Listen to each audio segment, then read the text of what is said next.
இன்றே டவுன்லோட் செய்து உங்கள் ஃபேவரட் ஷோக்களை என்ஜாய் பண்ணுங்க. அம்மா லக்ஷ்மி. என்ன தாத்தா? ஒன்னும் இல்லம்மா, மித்ரா குடும்பம் பெரிய கோடீஸ்வரங்க தானே? ஆமா தாத்தா. அப்போ அவ்வளோ பணம் இருந்து புகழ் இருந்து அரண்மனை மாதிரி வீடும் இருந்து இங்க இந்த ஃபார்ம் ஹவுஸ்ல ஏன் கல்யாணம் நடத்துறாங்க?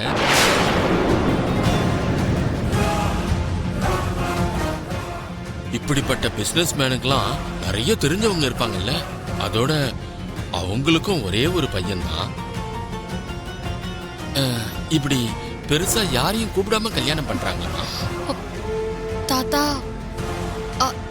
அது அது வந்து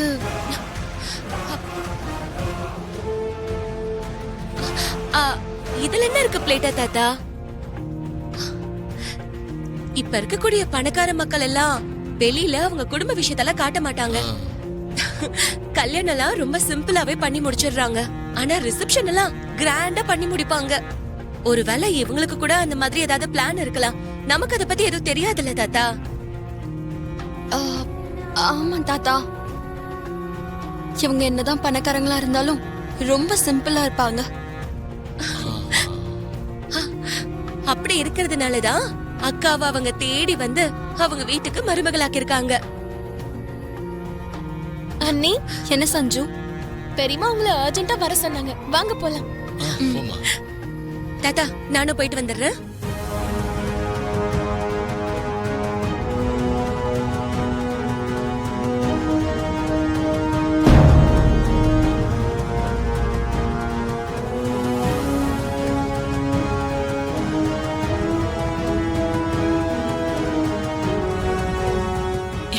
என்னம்மா, என்ன மீட்டிங் இது? என்னமோ எனக்கு என்ன தெரியும் பேபி? உனக்கு எதுவும் தெரியாது. அங்க பாரு, மித்ராவை பார்த்தா எங்க அமிர்தம் மாதிரி கை நழுவி போயிடுவானோன்னு பயமா இருக்கு. உன்னை கையெடுத்து கும்பிடுற, கொஞ்சம் அமைதியாரு. அவங்க காதல விழுந்தா அவ்வளவுதான். பெரியமா, அண்ணி வந்துட்டாங்க.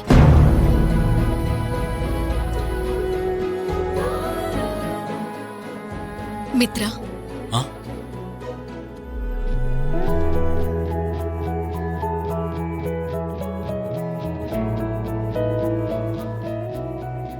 அடேங்கப்பா, இந்த நெக்லஸ் எவ்வளவு அழகா இருக்கு. அம்மா, இது வரைக்கும் இந்த நெக்லஸ் பாத்திருக்கேனே தவிர போட்டு பார்த்ததே இல்லம்மா. சஞ்சனா, சஞ்சனா, சஞ்சனா,